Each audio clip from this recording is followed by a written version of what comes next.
What's up, Internet, and welcome back to the Engadget Podcast. I'm Senior Editor Devindra Hardwar. I'm Deputy Editor Sherlyn Lowe. This week, Bluesky is on fire, I guess in a good way, not in a bad way. Dev, don't forget to intro me. Yep. Oh, yes, that's true. Let's do that again. You can, let's do that again. Just intro me and I'll cut it together. We'll do that again. Okay. Also, podcast producer Ben Elman. Hey, Ben. Hey, everybody. Hello. This week, Bluesky is on fire in a good way. I've been using the site for a while, and it is wild to see a huge influx of new people. Over 1 million people have joined Bluesky over the last week, leaving X/Twitter. I wonder why. I don't know. You take your guess, folks. We'll be talking about that, like why Bluesky has become such a new home for Twitter expats. What is, I think, the advantage of Bluesky over other things? Like, I know you're a big Threads user, Sherlyn, so I really want to know how you're feeling about it versus Threads, because I never felt Threads, and even though they were like, oh yeah, we got hundreds of million people already, almost immediately, because we're just Facebook bringing over all our Instagram users. That felt like cheating. We'll talk a bit about that. I also want to talk about, we occasionally dabble in Elon Musk news, and he has been certainly in the news this election cycle. We'll talk about how he is sort of ingratiating himself into the Trump administration and kind of what that means. And to help us dissect that too, we're going to have an interview with Justin Hendricks, CEO and editor of Tech Policy Press. He's going to help us break it down too. So stay tuned for all of that stuff. As always, folks, if you're enjoying the show, please be sure to subscribe to us on iTunes or your podcatcher of choice. Leave us a review on iTunes. Drop us an email at podcast@engadget.com. Join us Thursday mornings around 10:45 a.m. Eastern for our live stream on our YouTube channel. We're doing it this morning. We missed it last week for reasons you can probably guess. But we're happy to be back. It's great to see the crowd here. And I don't know, I'm going to post and create content through the hellscape, Sherlyn. I don't know what your plan is. But I guess that's it. Just do the job and try to help our local communities, right? Right? Lots of volunteering. Lots of volunteering. Trying to not be deported for no reason. That too. I mean, listen, it's not just you. I'm also a naturalized citizen, Trillian, so I was not born in this country. They could come up with all sorts of reasons to deal with us. Anyway, folks, let's talk about Bluesky. Let's talk about, I think, better, more fun news. Sherlyn, have you seen, in your time off, have you seen Bluesky blowing up? Because it's something I've been seeing just happening over the past week. No, because I tried to take a break from most social media during this time off, but also I read our article about this glow up, and I think, what was it, the user number grew from something like 9 million maybe a month or so ago to about 15 million, which you just mentioned. Threads' general user count is in the hundreds of millions, but for something as niche as Bluesky, I think maybe it's exponential growth, and the growth that coincided with a large number of people leaving Twitter or X. I didn't personally see it during my time off, and I'm not sure how convinced I am of Bluesky's general long-term sustainability. But I do want to point out that there are people in the general public and our chat on the live stream that are like, A, what is Bluesky? Never heard about it. Or like Simon B. Or B, like Yanki just like, I heard about Bluesky about 6 months back. I had it on my phone, but I never tried to do to privacy. I think there is a broader audience outside the tech space that doesn't even know what the heck is a Bluesky other than the thing outside our windows. This is a good time for a refresh. I think when these other social media, ideas, when these other services popped up, it was Bluesky, it was Mastodon and Threads. A lot of people wanted to make the anti-Twitter, basically a similar thing to Twitter, but a little different, more decentralized. And Bluesky, just like Mastodon, is a decentralized social network. So it's not relying on a single server somewhere. It is kind of spread out across servers all over the place. The actual protocol, I believe, is open source. Bluesky is not a single major corporation either. It is a small organization, and they're trying really hard to make the service itself not be just like Twitter. It's really interesting, because when we talked about this stuff, Mastodon was the super nerdy. Mastodon was the Linux of this whole situation, where the nerdiest folks went in on the highly technical stuff. also super decentralized. You can access Bluesky feeds from within Mastodon, all federated. Bluesky was the one that was initially backed by Jack Dorsey, and a lot of people had their like concerns about that too. The Bluesky community basically chased him away. Like basically chased him away with like really being committed to the idea of an open, decentralized social network, and one that would not stand for like the stuff that Dorsey was seemingly okay with. Like remember Dorsey's post about there's one person he sees that can shepherd shepherd Twitter at the time to the future, and that was Elon Musk.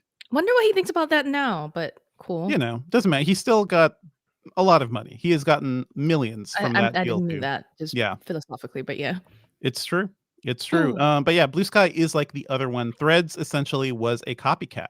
Threads was born out of Instagram code, and there was a lot of news about Zuckerberg and the team over at Meta just being like, "Hey, Twitter is weak. Let's make a Twitter super fast." And they made it really quickly. It feels like you just take a part of Instagram and you turn it into a Twitter clone. That's what Threads is. And I know you've liked Threads, Sherlyn. When that thing launched and when I started using it, all it felt like, it was like when you go to a party in New York, right? And everybody is a cloud chaser. Everyone's like, "Oh man, oh my god, you're doing this thing. I'm doing this thing. Look at my thing. You gonna come to my show? You gonna buy my album? You gonna do my thing?" And it was always very transactional. It's like, "Oh my god, retweet my thing and I'll do this thing for you." And it never felt real. Nobody really felt real on Threads to me.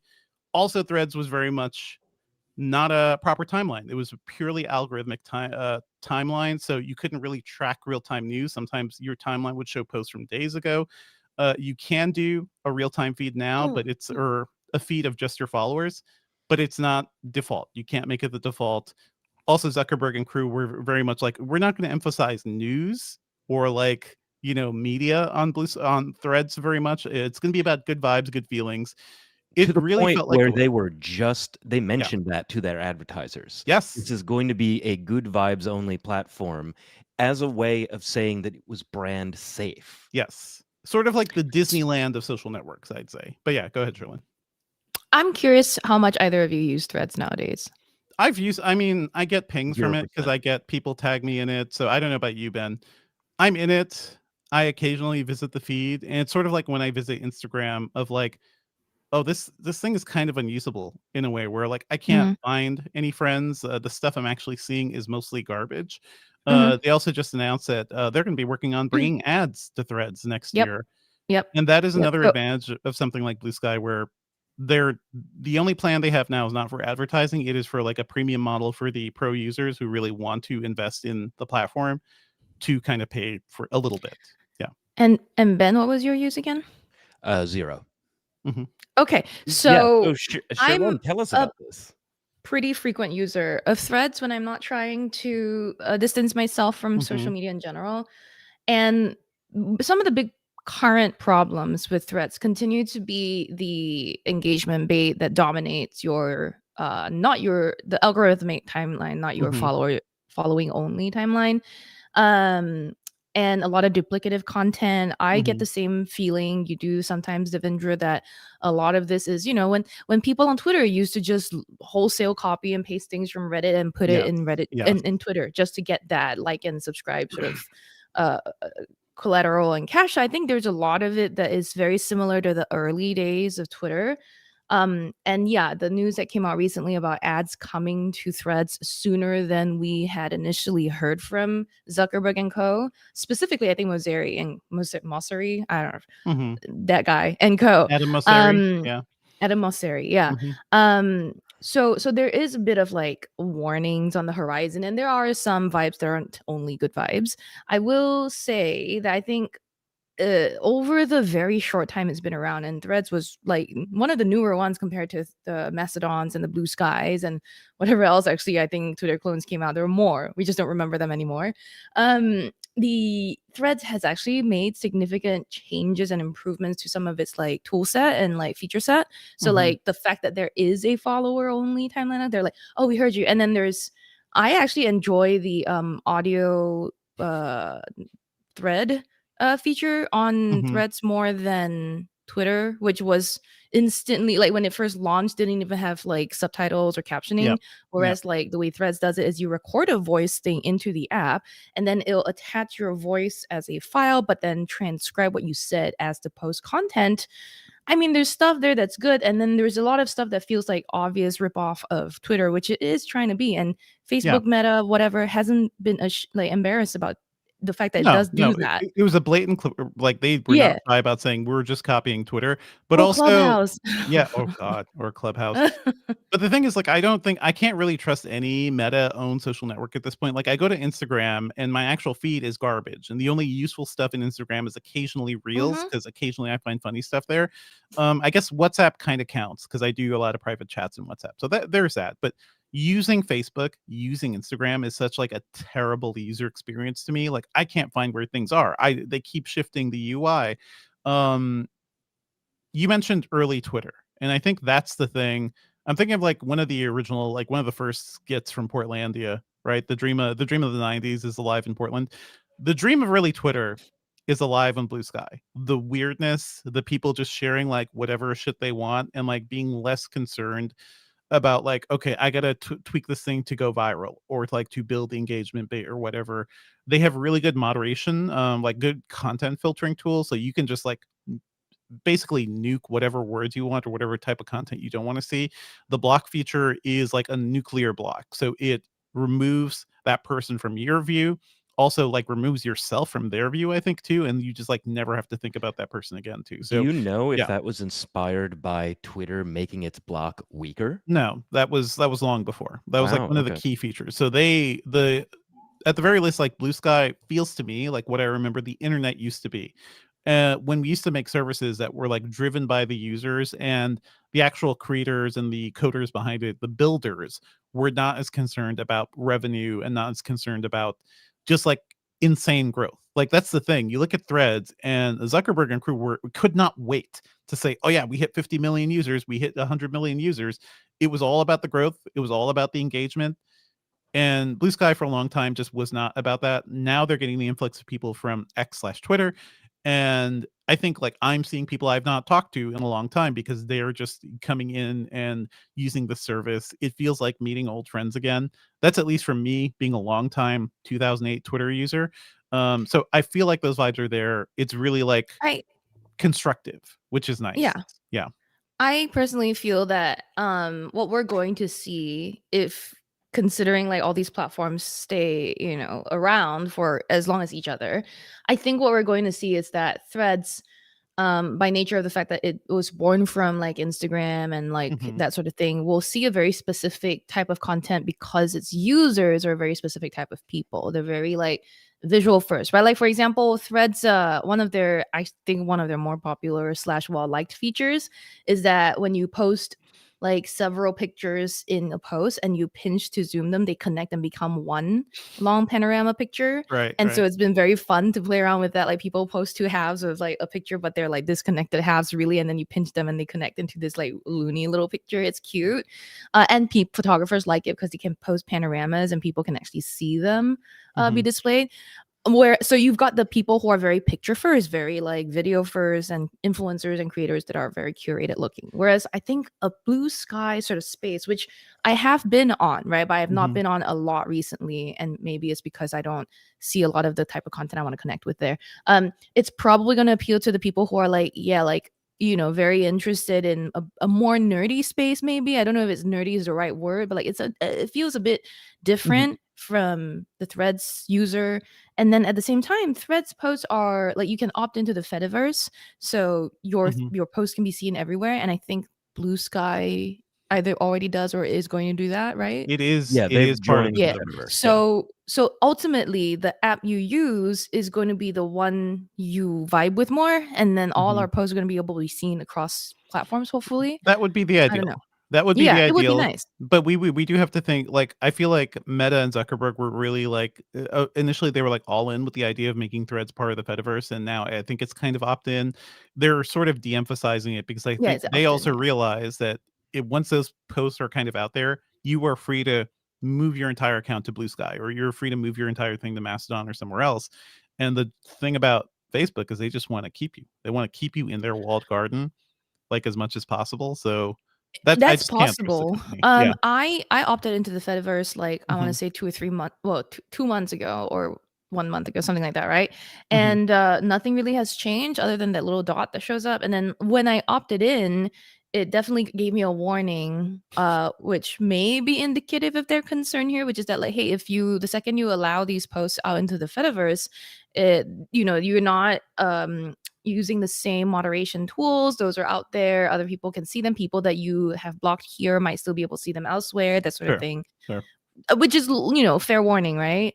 So maybe that was part of the concern, but they've made the language very clear for people who are Hmm. opting in. It still shows at the top of my profile every day on the threads page that like, hey, your content's being shared to the Fediverse, just like to let you know that your stuff That's is cool. not It's always cool that that's protected by happening. our rules. Yeah. Does it give you an easy way to see what's happening on Blue Sky within threads? Because I don't think that's the thing. So it's sort of like you're spitting into the Fediverse, but you're not like engaging with it. Right, exactly. That's what I Yeah, do. Yeah, exactly. yeah, So I churn content for the Fediverse, but I don't actually engage with any of it out there. I don't even know how to see replies. Well, I think you can yeah, see replies from the Fediverse from within threads, actually. yeah. I So think you can, but yeah, I don't know. Like I added you to my my skeet about this episode, and I forget if it was that your normal Blue Sky it account or was if my that blue was sky. I have a blue sky. Yeah, okay. Okay. yeah. Anyway, things are messy. I will say, as somebody who's been using Twitter since 2008 and who remembers the old social networks, like I love the internet, guys. Like the thing that brought me to the internet in the first place in like 1995, 96 was like video game message boards, anime message boards, and anime chat Oh, rooms, I miss my those things. forums. In college, it was like Plan World and the sort of like internal social networks you could do. Facebook was never a big part. Like Facebook basically hit as soon as I was leaving college, so it wasn't a part of my college Mm, life. And it was just like this thing was like, oh, this is interesting. This is a really sanitized America Online version of the social networks we've seen before, like LiveJournal and Zanga and everything, Friendster and MySpace, and man, those Friendster. were the times. So Facebook was like a real sanitization of the space. I just never had any love for it. But then Twitter hit, and Twitter was like, "Oh, you're just like blogging. You're just like blogging, but shorter thoughts, instant access." And I was a Microblogging even. microblogging even, and I was just a huge fan of it because like you could have conversations with actual people, like artists, like big time directors and whatnot. So it was helpful for being in the media industry, for starting a podcast, for all sorts of stuff. I just think moving forward for me, Blue Sky feels like the network that will survive because it's so decentralized and because, the people working on it seem like they want to build a thing and not just make a ton of money. I think that's the main thing. Mm. So, Devendra, what would you say to the idea that, like, after you went down this walk down memory lane of like old internet platforms and like how nice they felt, what if Blue Sky feels like that only because it has like that magic number of users to make it fun to interact with, but not so overwhelming? And that's what you're actually nostalgic for, like just a internet that was overall smaller. Maybe that could be it too. I mean, it's not like I don't follow a ton of people. Um, even on Twitter, like I didn't have a huge following. I was like, I don't know, over 20,000, I guess. I But mean, I yeah, think to Ben's point, it's also that like more and more people on the internet are now people who have grown up with the internet and have never known a day without the internet, and yeah. they come at it with a very different approach, right? Mhm. And I think that's some of what I personally might be reacting to, that like I find a lot of the I'm being an older person feeling as if these youngins coming in are, ruining everything maybe. And so I think that is part of it, but I also think that we're seeing more and more people who didn't have the internet before join the internet and use it as a space to just channel their hate into. Whereas people who are a bit more positive and like chill might just be channeling their positivity into the real world outside, going up for walks and hikes and working with charities. I don't know. Wild Well, yeah. guess. And we're coming back to Mhm. the idea of like more people on the internet in general means less good etiquette overall. Mhm. Or Eternal less good September, all energy, of right? that Like less, stuff. yeah. like less being outside and enjoying and soaking in good vibes. The internet's such a triggering place sometimes. It is a good place if you're only subscribed to like R made me smile or like just really positive things. But that's not the stuff we've learned over the years. That's not the stuff that gets the engagement. For sure. People react more to things that they're angry about. And so Mhm. it's slowly becoming, or has rapidly become, a place where only negativity This is is fostered. This is true, And but I think that's also a broad paintbrush, Lynn, because that Maybe. paintbrush was basically Meta. That is what Facebook did for a very long time in terms of what they did with And Twitter Instagram now. and Twitter now. But what if you could rebuild a service from scratch, knowing the mistakes of what everybody before you has made, put in good moderation, put in good blocking tools. I feel like Blue Sky is kind of a response to that. So yes, we should all go outside more, especially now, and take some time offline and recenter yourself and everything. But if we are social creatures. Like we're not going to get rid of social networking. That's not a thing that's going to disappear. And the internet itself, it feels like it was made to be a social network. You know, that the connection you have with somebody over a computer screen, like that was the initial magic for me. So I think, like, for me at least, Blue Sky seems like it has learned a lot of the lessons that has failed all these other services. Like Twitter and Facebook and everything have given up on like misinformation claims, like trying to moderate misinformation and deal with that. On Blue Sky, like you can deal with that on a community level. You could see if other people are blocking a particular account and know that this is an account you should be aware of that could be a problem. So anyway, okay, but yeah. community level also relies on the number of people being like Yes. manageable for you to understand. Yep. That is true. That is true. Anyway, I'm just saying from what I've seen, Blue Sky is good. I see why it's good. I That's hope you're probably right. where I'll be spending my more of my time if you can find me there. Um, I'd recommend you guys check it out too. If you want just like I think the internet can be better. We have seen better internet, and it's not just the sheer volume of people. Is it Yeah. hmm is Blue Sky still invite only? Because I want to point out, someone in our No, chat did remind us that it was invite only for a it while, and was I for a think while. Yeah. that does add to the idea, right? That fosters a bit of a different vibe. If you're only invited to be in this place and then you're let in, you're very happy. Now it's open to all, which is nice. And I hmm think but there is still that vibe, like you said, of early Twitter where like not everyone knows about us. We're still this special crowd. Sure. Sure. And there's still maybe a bit of joy associated with that. I think that And that's permeating into the that time space. has long been done because it's been open to join for a long time. Right. I'll And how also many point out people? in Mhm. Wow. Okay. yeah, Blue Sky went um, open platform, no invite only as of February of this year. I yeah. thought it Yeah. was like just a few months ago. No, it's been open for a while. The other thing I'll point out, Technically, like, yeah, February is a few months. As in, like, it's more not a than few months, it's Okay. not more than 10 months But the ago. idea It's of still like over under half a 10. year, a couple is 2 and a few is 3. more than Really? two. A few is 3. That's interesting The to other me. thing is like, yeah, I guess like sure, any invite only system like could be like an insular little club. There are really smart reasons for not opening up a thing until it's too ready. You know, because you want to actually build the moderation tools. You want to actually listen to users and see like things that you should actually be building. I'll also say like in the invite only mode, Blue Sky was also a home for huge numbers of like marginalized populations. So sex workers were on Blue Sky. Trans people had a huge community on Blue Sky.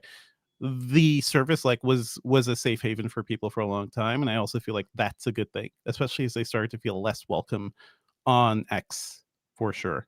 So anyway, I think Blue Skies, it's interesting. We'll be tracking all of it. I hope to see you all there. I'm at Devindra on Blue Sky. Let us know what you think. Podcast Engadget.com. Are you just tired of all the social networks? I don't know. Have you given up? Let us know, folks. Do you want to do a chat about this, or should we do Musk real quick and then break? Let's do Musk real quick and then break and then talk about both things. Okay, because I can tie it together. Okay. And the thing we have really not been saying, but is kind of tied to all this, is The elephant in the room. the elephant in the room is that the huge migration away from X is a lot largely due to Donald Trump winning the presidency, Elon Musk supporting it heavily to the tune of estimated $200 million. there were a lot of stories about how wild Elon was getting around all this stuff, including busing people who didn't know what they were supporting to, to ring doorbells and whatnot, and not paying them and moving them around in U-Hauls. Really terrible stuff. But essentially, I don't know, felt a little bit like he was buying our democracy. That all happened. And then we've seen reports, especially from the New York Times and a lot of other sources, that Elon Musk is essentially now like an honorary member of the Trump family. He is everywhere. There's a big piece at the New York Times that everybody should check out. It's called "At Mar-a-Lago, Uncle Elon Musk Puts His Imprint on the Trump Transition." Apparently, Musk with his 4-year-old son X, yeah, and his nanny have been hanging out at Mar-a-Lago. He has been in a lot of meetings with Trump. He has been weighing in on cabinet positions, just general things altogether, like things that the administration is doing. Word is he's had as much influence as the people who were, hired to actually help run the administration. We also saw the news. Did you guys see the news about the Department of Government Efficiency, which I I will put saw a lot the of red Elizabeth flags Warren on? tweet in reaction to A lot of that. red flags. So yeah, Trump announced that Elon Musk and Vivek Ramaswamy, our favorite tech bros, will lead something called, quote, the Department of Government Efficiency, end quote. Yes, the acronym is Doge. I hate it here. A couple of things we want to point out to I just actually looked up create. the Yeah. price graph for Dogecoin, and it is a hockey stick right now. Just so you know. Yeah, it's all money, folks. It's all money. Well, it's all Anyway, money, but it's also like all kind of speculative. Like the fact that we he know, called it Doge is probably just trying to pump the price But of that's always Dogecoin been too. Yeah. Elon Yeah, Musk. no, it's always been that. Let me make one thing clear before we start going deeper into this, is that when you say you're creating a new federal department, that has to be approved by Congress. And Congressional that is approval. a big thing to actually accomplish. Yes, Republicans will have full control of the House and Senate.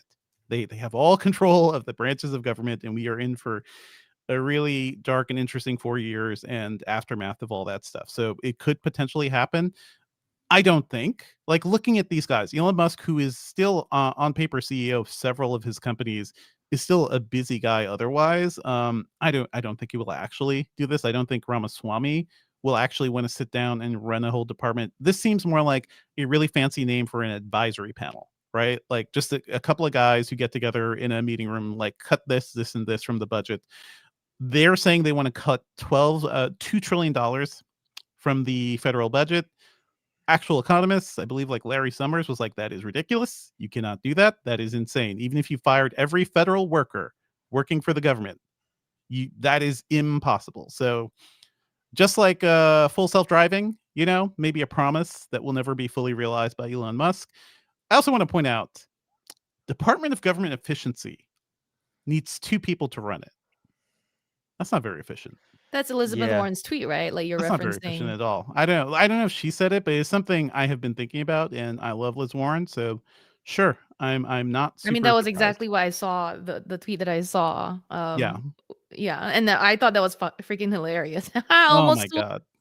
It's just ridiculous. I mean, I would laugh if I wasn't so terrified of like what a lot of this will lead to.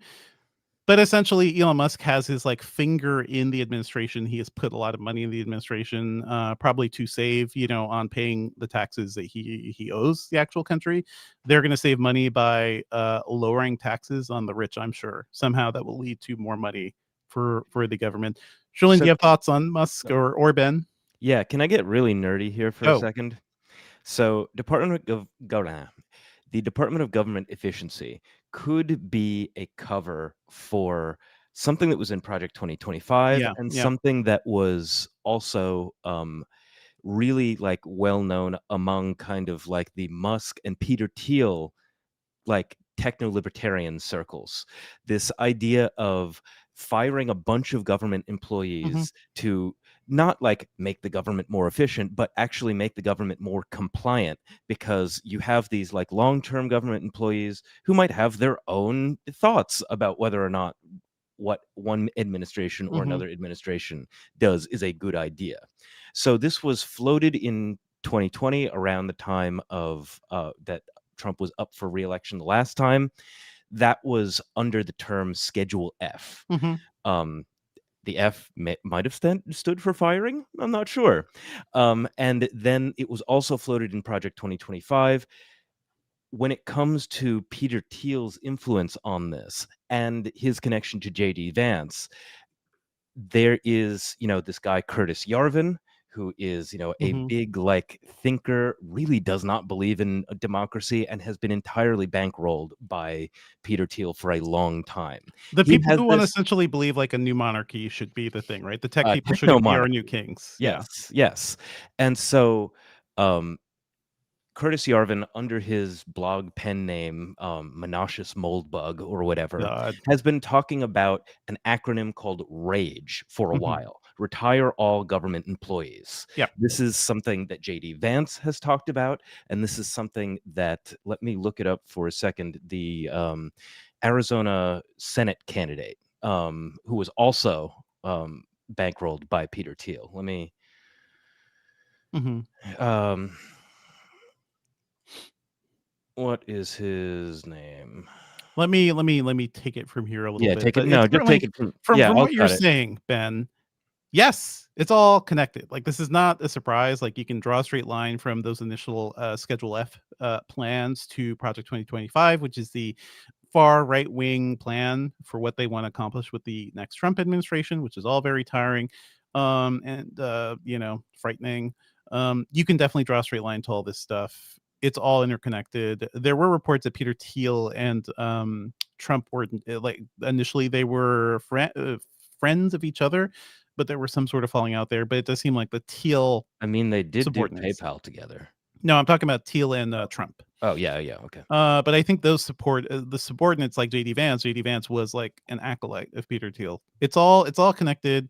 So The we want guy to I was raise thinking about was Blake Masters. Blake Masters yes, also talked about rage. yes. We do want to talk like the line between tech and big tech, and certainly like the big billionaires of tech and influence in the government is like it is very much a thing now. That is why crypto is such a big thing that they're talking about in the new Trump administration. It's all there. This is going to be an ongoing story for us, but we wanted to just kind of point it all out because we're going to hear more about this. We're going to hear more about Elon Musk having an actual influence in our politics, which is just kind of a weird thing because normally he's been the guy to be like, don't regulate me, bro. Like just leave us alone. Let me build my things or let me apologize for when my not so self-driving cars have accidents. So it's a whole other level of things that we'll be talking about. So that's why I want to chat with Mr. Justin Hendricks, the CEO, founder, and editor of Tech Policy Press. It's a nonprofit news site focused on the intersection of technology and public policy. They do news, they do newsletter. I also know they do a lot of I believe there's a podcast too. They do a lot of work to explore how the tech world is really influencing the way our government is working. I think they're doing a lot of good work there too. So I want to get Justin's thoughts on Musk, on Elon Musk and everything he's trying to do in the Trump administration now. Here's our chat. Okay, and now let's go to Chat. Sure. chat. Let's go chat. A lot of people. So a lot of people joined us a little after we started the stream, including I think I was saying hi to DPro9, Quinn Thompson, D Man joined us today. And Declan was saying, I'm very late. We're nope, never too late. The moon is here. Ruindig is here. Why? Echoing, I think, many of us saying, I'm sick of Elon. Yep. Bryant Mitchell saying, prepare for the new oligarchy. Yeah, the we're gonna moon be was even more very sick of him now. Yeah, the moon was very glad that you brought up the Peter Thiel behind all of this part, Ben. And the I've rest of been us are talking just about eating Peter and He's Thiel dating. pretty been a thing. incessantly. Like Yeah. my friends are tired of me talking about Peter Thiel, but I'm Well, like, hey, the this guy podcast is chat is not. spooky. Spiral Trigger X is saying, why does Matt Gates have a job? Which I'm just like, why is his job potentially attorney general? Like, listen, we are living in a six ad world. You know, one of my favorite. I mean, why was segments, Rudy Giuliani melting? You know, that is a whole separate thing. But I'm just talking about like as a kid, I watched a lot of things that projected like how sad the world could end up being, and we're just kind of there. We just decided to do that. So we're just all trying to survive, folks. Somebody I see what was a dude named Charlie says, to be fair, Elon is not the only one influencing politics with money. That's true. It's been a big problem everywhere. How you do it, what your actual goals are, I think are actually important too. And their goals, at least the Silicon Valley bros, are I want to be richer. I want to have more power. And at no point are they thinking of the public good or how to actually make America, like in general, better for everybody beyond themselves. So If you ask yeah. the average person, they actually very much support overturning Citizens United, that Hmm. 2010 Supreme Court case that allowed for Yep. super PACs to exist in the first place. But it's a big difference between finding the political will to do it and actually pass a federal law versus just Hmm. asking people on the street, should we get money out of For politics? sure. And it also sucks Ruin. that, Sorry. yeah, go ahead. Go ahead. I was just gonna say that ruined it. Back when I'm going all the way back up to when we were talking about Blue Sky, and Ruindig was saying if Taylor Swift creates a Blue Sky account, will the number of Blue Sky users increase? Hmm. There is a Swifty domain Fan. for, well, I mean, like, what would you call it? The thing at the end of your Blue Sky I think it's a handle. domain. You could say Yeah, okay. domain. Yeah. Yeah. Oh, So there is, I think, like swifties.bluesky.whatever. Hmm. like a server. Yeah. I'm Yeah. sure like people are going to be making that move. And then people were talking about Zynga games.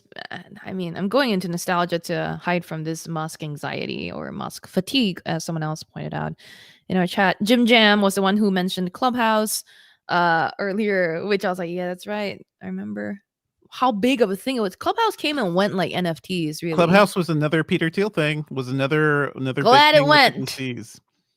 I'm Did glad it frickin' went. did it just went, or did it like help them foment their ideas with each other in weird I'm chat sure it rooms where did, they but it talked got about a lot of those VC bros very excited. it got them excited, it got them talking to each other about hurting journalists. So that was fun. Yeah. Yeah. Cool. Cool. That's the world we're living in, Also, all folks. these people love Viktor Orban in Hungary. Oh yeah, of Ooh. course. Yeah, we're gonna be a little angry, folks. I'm on the angry scale of dealing with grief right now. So Same, Yeah. been be very angry for a angry while. for a very long time. Mhm. Kevin says is pointing out some important Apple news. The EU has been following up on a bunch of things, but also I believe EU did just fine Meta $842 million in a That's good. antitrust That's case something. about Yeah. Facebook Marketplace. But let Mhm. me see. And then yeah, Deep9 pointing out again the point that has been very, I think, long standing, which is that money has always been the problem and the solution of all our problems. Most definitely. I see a good comment from Raven, which I think we should address because over 50% of voters popular in the electoral voted for Trump. We should the quote is hating and shaming those who chose is a very blank look. I think bad luck for people who advocate for democracy. No, in fact, a functional democracy means you can say shit. It means you can say when people are wrong, you can debate ideas. You don't just have to sit back and allow the people who won to just dominate everything, because certainly that was not the case when Democrats were in charge. So that's how democracy works, is we're It's having that dialogue messy and there's right a now. lot of push and pull. And The if you feel actual bad about it, maybe there's a reason for that. Yeah, the actual trajectory of government ends up being more of a vector than Mhm. anything because everyone is pulling in their own directions and government ends up going in kind of the sum of all of those directions. This is true. And we should, I mean, I'm not even getting into the widespread like misinformation campaigns that have been around for years, which have influenced the way news works, the way information works, right wing control of news radio. Just a lot, the actual information ecosystem of our country is a disaster. And Yes. yeah, I blame yeah. social media, the internet, Facebook, Google for so many of the problems we have nowadays. But I don't think it's. I'm just getting very philosophical Well, about it's it. not just even the tech world. I'm talking truly. I'm talking about the radio you hear in your car. No, I AM understand radio. what you're Yeah. saying. Yeah. Yes. But I'm saying that to me, I also am angry about these other Mhm. things. Yeah. I'm angry about everything. Mark Also Dale, that, yeah, go Mark ahead. Dale says, I missed the podcast last week. Was it not live because of Apple M4 embargoes? No, it wasn't live because we were sad. Read the room. Read the room. We were if we had a live stream last week, it would have been Would have been a lot of like fire and It would have been a lot of day drinking on a air. I lot of think. day drinking on air. No. Actually, corporate overlords, please be aware. We would not have been day drinking on air. It's What yeah, overlords are you talking sure. to? Why not?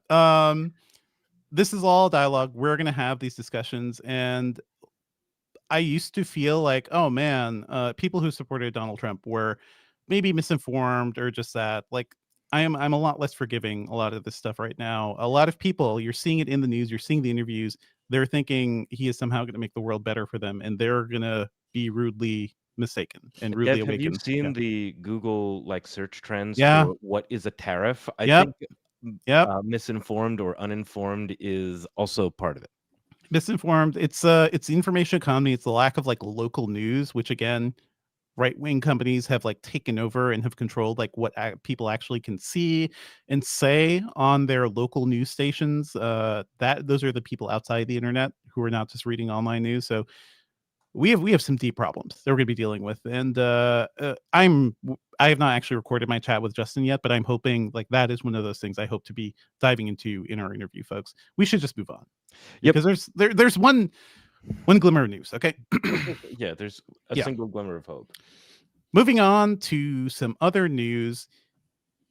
In a sign of how weird the world is right now, the Onion, which has been resurrected, the satirical news site, has bought Alex Jones's Infowars. This is real. This is real news, and did it in the funniest way possible. First of all, I would recommend you guys go read the Onion's announcement of this, because there are just some great quotes here. Because it's written in the style of an Onion piece, even though the news is actually real. In the New York Times version of it, you could see that we don't know how much they actually paid. They basically bought it at out of auction. The Infowars had declared bankruptcy, but they also did it in cooperation with approval of the families of Sandy Hook, or the parents from Sandy Hook. So it was all like a coordinated thing. Because I think like morally, I was hearing this news being kind of talked about yesterday a little bit. And I was like, is it weird to give Alex Jones money, even though it would be really funny if the Onion bought Infowars? And it seems like it is a whole thing. Like the Onion is going to turn Infowars into a satirical news site, sort of against gun violence, sort of similar to what they're doing with a lot of their other very, very similar sites.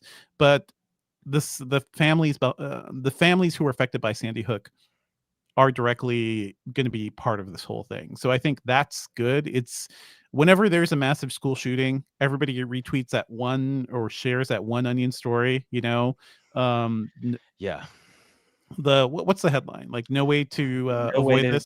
Avoid this, says only nation where this regularly happens, and it gets One story. reposted with the details of the most recent mass shooting.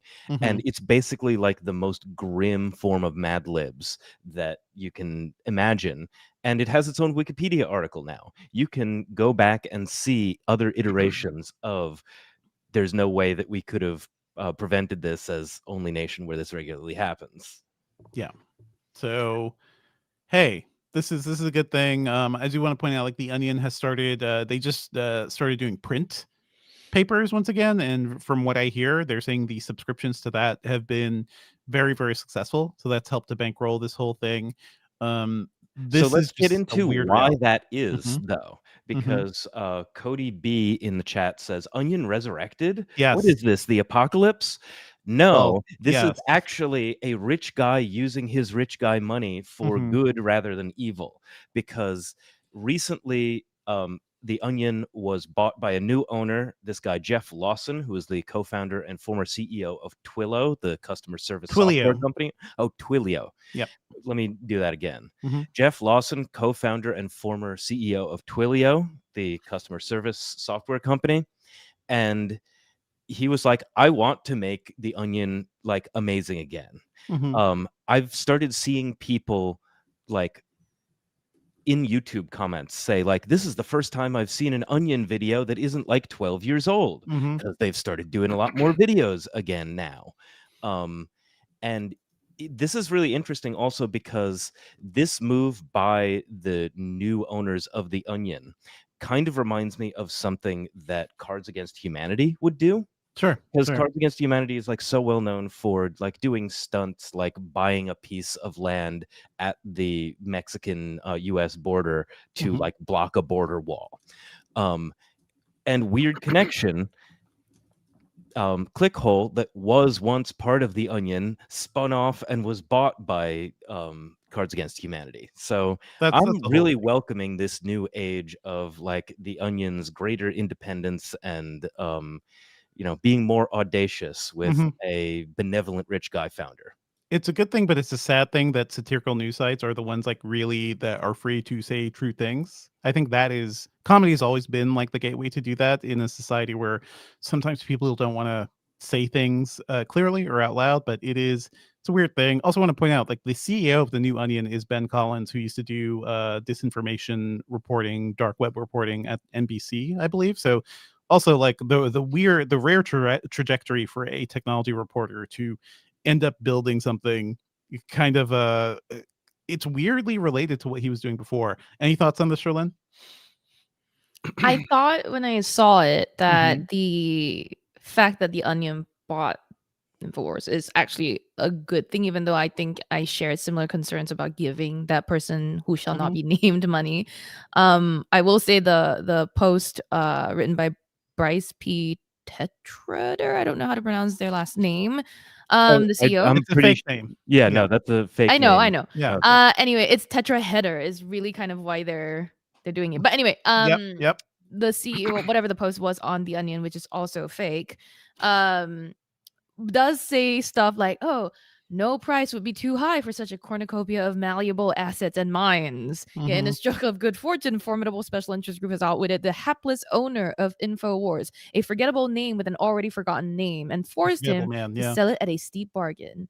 Less than $1 trillion. I mean, like, it's obviously a bit of farce and everything, but It's a thing of I beauty. think It's great. it's so it's such a funny but also like cogently made point if you're good enough to read between lines. Mhm. Like if you're I don't know. I have my own doubts on media literacy That's good nowadays, right? But I satire. think That's just good satire. Like, I think it's you know good it's a joke. Yeah. satire, well written. I think Mhm. it's a lot of this also makes me go, "Oh, right. We've always been like we've seen the philosophical theoretical right or whatever it is the opposing side you want to call is Mhm. twist things to fit their narrative, right? How about we twist things that they like are trying to put as their narrative to and by we, I don't know, I don't feel like taking It's sides, but I also am like we can do this back, right? Like I it's think you can cool. take sides, and it's also not the same. Like, Infowars existed to basically sell I mean, it's in the name. misinformation, to sell fake news, well, and also to sell shitty vitamins to people because that's what Ugh. Alex Jones was doing. Yes, So there's video the of him having a meltdown on a live stream right now this morning. So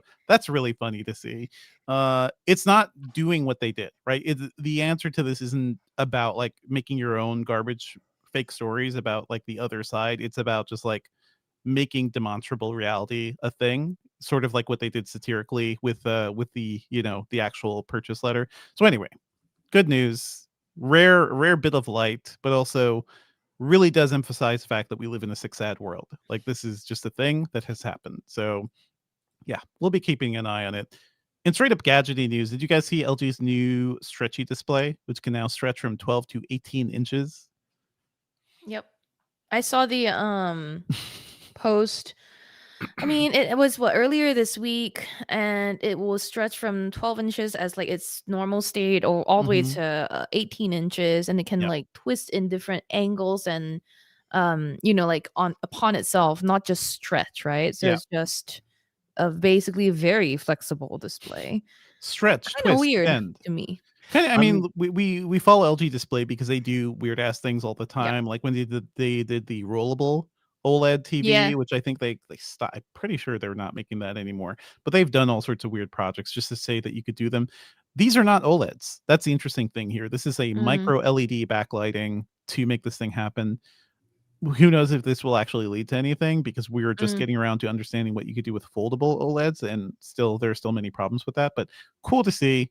Just like, hey, a little bit of the sci-fi future could actually end up happening. It's just gonna I'm cost a Yeah. shit tempted ton to of money. say like wrong answers only. What would you Mhm. use this for? But I don't want any wrong answers because that could get really nasty really quick. What would you actually use this for? I mean, toilet paper at Elon Musk's home. Oh no. Like he would use it to wipe himself to actual factual news. I'm sure. He'd want to do that. Oh yeah, That would no. be And the then he would ultimate post meme about it for on him. X. He would post about it as he does it. Yes. Yeah.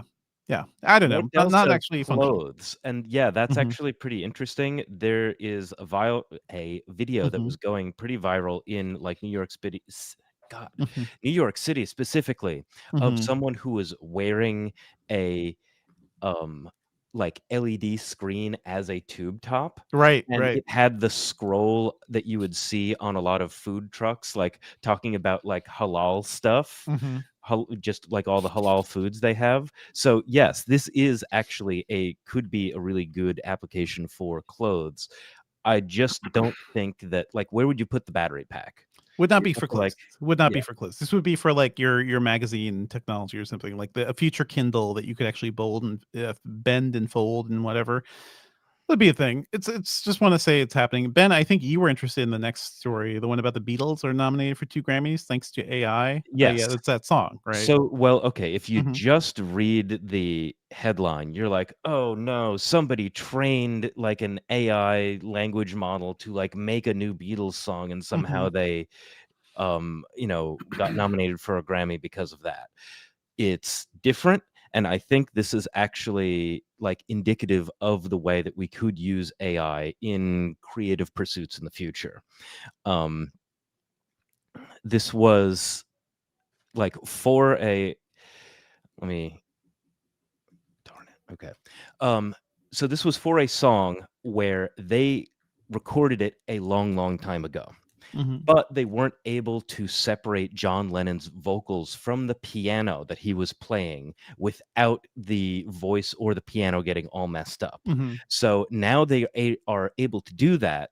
And yes, it's technically an AI application, but really this is just a plugin.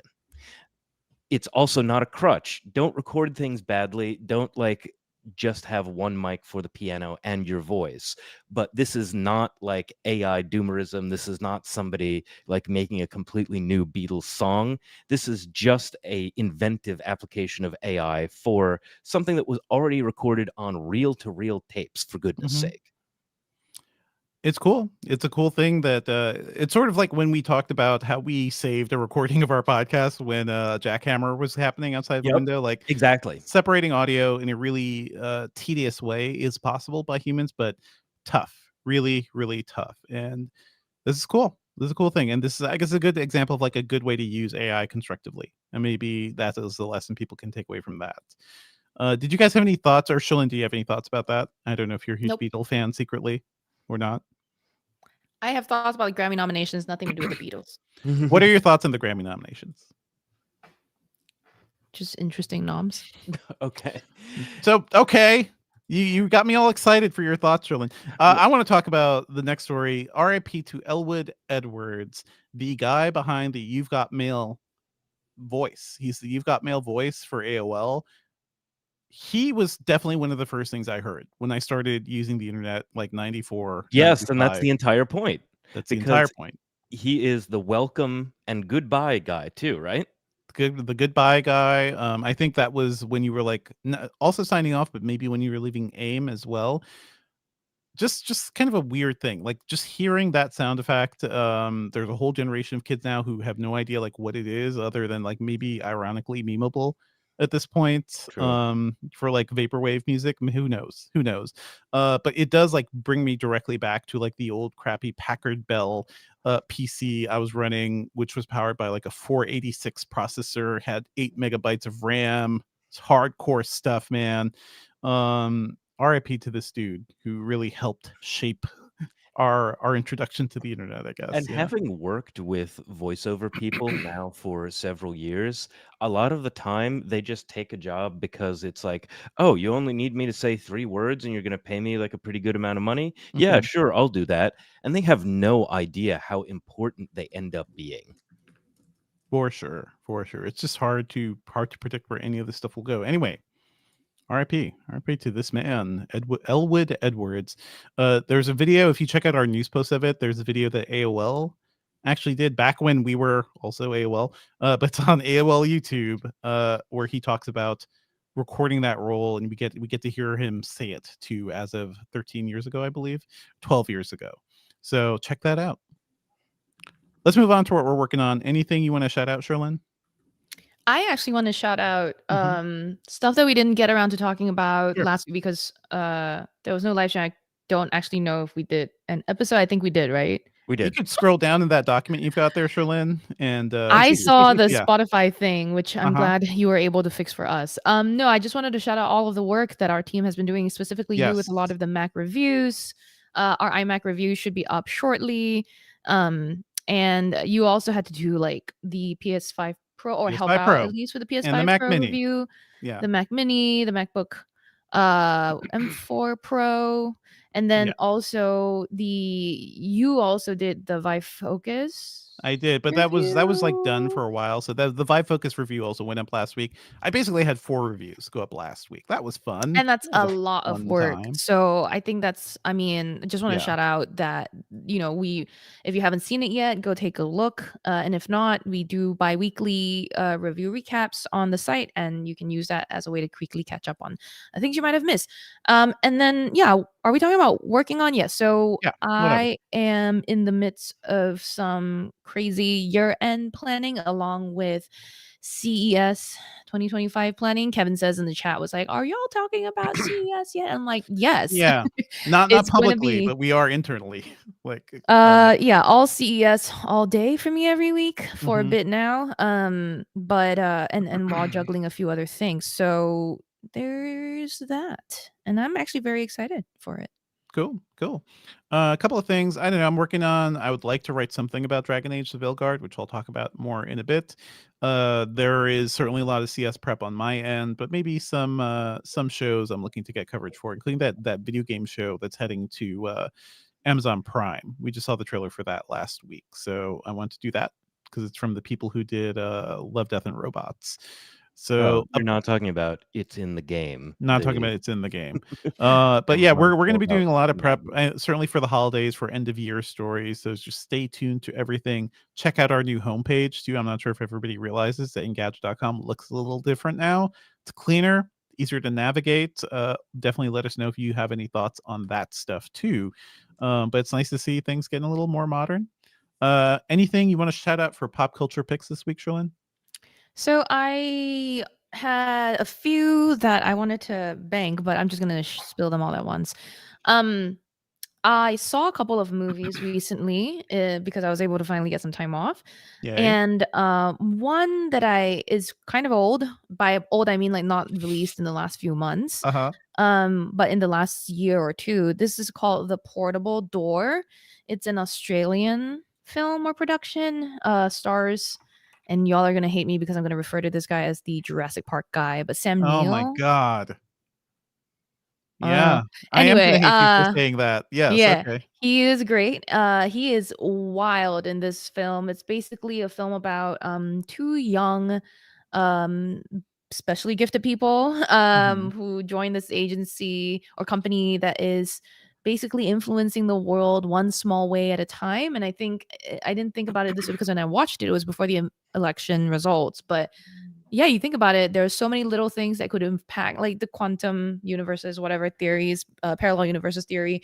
Um, anyway, it's fantasy. I enjoyed the vibe, the world that it built, all of that stuff. On the other end of the spectrum, this was something that was just recently released. I was able to watch Heretic, and I loved it. I mean, it Yeah. was Hugh Grant as this menacing murderer person, and it delves into, well, it talks about two women who are, I guess, Mormon missionaries. Mormon missionaries, yeah. Yeah, for the Church of the Latter-day Saints, and they're just going to visit Hugh Grant in his home to kind of talk about their religion and stuff. And things take a sinister turn. I really liked it. I thought it was really well acted. I got scared a few times and then promptly got laughed at for being scared. So there you go. Those two. I've also been reading a lot of books, but I'll save those for like another time when maybe I'm short on pop culture picks. Cool, cool. Thank you so much. I want to shout out a couple of things. Yeah, I am playing Dragon Age: The Veilguard. It is a very, very nice way to just take my mind off of things for a little bit. I'll be writing something about that soon. But hey, this is a good Dragon Age, and I also forgot that I've played like a couple of them before. This feels like more of an action fantasy game than I expected because the combat is just a lot more visceral, a lot more real time. You can still like pause the world to like engage your powers or direct your friends to do things, but it feels more like an action game, which is kind of cool. It looks incredible. Just amazing design of the world here too.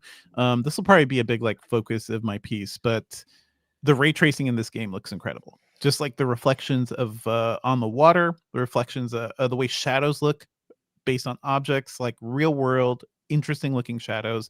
Also, tremendous score as well, which kind of tags into something I'll be talking about in a bit. But the score is written by Hans Zimmer and Lauren Balfe. So those are guys that I love. Lauren Balfe in particular has been doing the Mission Impossible soundtracks lately.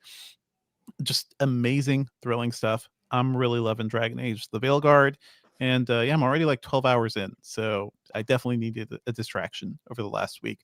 Also, separately, a little bit related, I'm obsessed with the trailer for Mission Impossible: The Final Reckoning, which was just released a couple of days ago. I love this series. I love this franchise. Um, the last movie was not my favorite in the series, but I have a lot of faith in Christopher McQuarrie. That was the one about AI called The Entity, and they're trying to stop AI from destroying the world. And this is the Ugh. second half of that story. It is a really fun Mission Impossible movie, just not as good as stuff like Rogue Nation or Fallout. But this trailer is fantastic. Again, custom trailer song by Mr. Lauren Balfe. It looks incredible. I cannot wait to see it. And yeah, folks, go watch the Mission Impossible movies. I wrote about it at some point when they upscaled the 4K versions of the earlier films. So I wrote about that for Engadget, but I don't know. Maybe we'll find more reasons to cover that now that there's more AI involved there too. But that's it for now, folks. Thank you. All right, You gonna can record the cut. outro really quick. Okay. Well, that's it. Bleh. Well, that's it for this week's episode, everyone. Thank you as always for listening. Our theme music is by game composer Dale North. Our outro music is by our former managing editor, Terrence O'Brien. The podcast is produced by Ben Elman. You can find Avindra, I'm supposing, on Bluesky at At the Blue Skies, at the Mastodons. I'm still like a presence on Twitter, but I'm not really posting. But find me on Blue Sky. Join Blue Sky. See what's happening there. Also find me on the Filmcast at thefilmcast.com. If you need me, I am continuing to ignore most of social media. So just send me an email at sherlyn@engadget.com or CHER@engadget.com. You can also send us your thoughts on the show at podcast@engadget.com. Leave us a review on wherever you're getting your podcast and also subscribe on your favorite podcast platform. Thanks everyone. All right. Okay, yeah, I've got a couple of questions Sure. that are banked from way earlier in the episode. I'm Ruin gonna run to Dig, the bathroom real quick, but you guys start. sure. Sure. Ruin Dig says, how many companies or groups, institutes, governments will have an official Twitter, who have official Twitter accounts will create accounts on Blue Sky, including Engadget? Ooh, good question. Actually, I'm not going to comment on what I don't know. Sherlyn, do you know if Engadget has a Blue Sky account? Someone in chat said that they were following the Engadget Blue Sky account when Blue Ooh, Sky I first was hope that's the real one. right. When Blue Sky first started, we had a different social media person, and I think we engaged in conversations to do that. Right now, our social media strategy, at least the way I see it, I'm still working on getting us nailing the basics, and I would like for us to get some of the more mainstream things that we're attempting to get right. And so if you all see anything up on our social media that you think is actually not working the way you feel is in line with our brand, please let me know. Again, at that email that I said in the outro, with the layoffs that happened earlier this year, there was a switch in how we do social media. I am more involved, but I'm at the same time that's a part of my huge scope of duties. We work with someone that's external to the company, and that has been a process, and we're still navigating the basics. And at this time, I don't feel like we should be bringing in something new. Okay, but the question about I like also who's don't know about the Bluesky account on there. If it's Mm, I need to ask our previous social person. Can you imagine that we need to ask our person that we laid off questions? It's not fun. oof. Um, so in terms of like other organizations creating accounts on Blue Sky, I can imagine that they might. I just don't know whether or not it would be the primary focus because I'm still very much of the mind that there will be no like Twitter substitute in the sense of it's going to be this one place where everyone is. I Mhm. think the Twitter consensus was completely shattered now, and there are going to be some people who just prefer threads, or they're just going to stay, talking about weird Unix things on Mastodon, or they're going to come to Blue Sky and just post like memes and basically like drill clone style tweets. And Listen, AOC is on Blue Sky now. That's where she's hanging out. When the big people come over, a lot of people will join too, who are at least active Twitter users. yeah. And then CUD says Blue Sky is the thing that people keep saying will take off to try to get it to take off. I think that might have been true in the past. It is now demonstrably not true. Just by user numbers and just by the experience that people say that they're having. But again, let's go back to what I was saying before in the actual segment. That experience could go downhill if there are Mhm. more people and it gets more chaotic and it develops a nasty culture just like Twitter did. Mhm. I mean, potentially, like again, any human organization has the potential to fail. So I could say that about anything. I'm just saying from my history of being on the internet and seeing how these organizations are built and put together and the platforms behind them, it's at least one I want to spend time on. But yeah, it can all go to hell. Everything can die, guys. Come on. You buy a puppy, you bring a puppy home, you know what's going to happen to that puppy? Shh, Yeah, dogs live forever. dogs live forever. I am just fully aware of that possibility. Yeah. How do you Blue Sky? Mark Dell, I think you go to Blue Sky. You go to bluesky.com. Yeah, What's the but actual? Mark Yeah. seemed to um, say that it was sharded, which I think means, not sharted, no. That like that made me seem, or it made it seem like it might have been like balkanized or something, like you can only talk to people on like X No, server or no. Y server. You No, that's join a not true. specific server. Yeah. It is annoying. Like, yeah, when you create the account, you have to choose where it is, but by default, you're on Blue Sky Social. Pick a name, like register as you would for anything else. You have the option of registering to like your specific domain if you have a website, which is kind of cool. News sites, I believe, can register reporters on their domain, like if they are set up properly. And I don't think we're Oh. we're doing that yet. But that it doesn't. Everybody can see each other. The whole point is the actual platform, the actual like setup of it is still decentralized.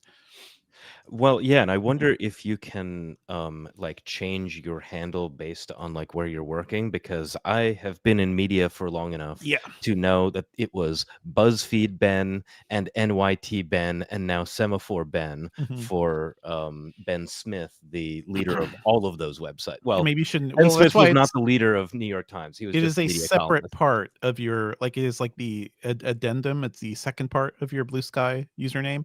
So you Hmm. have your username at blank dot whatever. So that's a good way to separate it. And you just like when you change email addresses, you stop using your work email, Yeah. but you can keep the same actual username.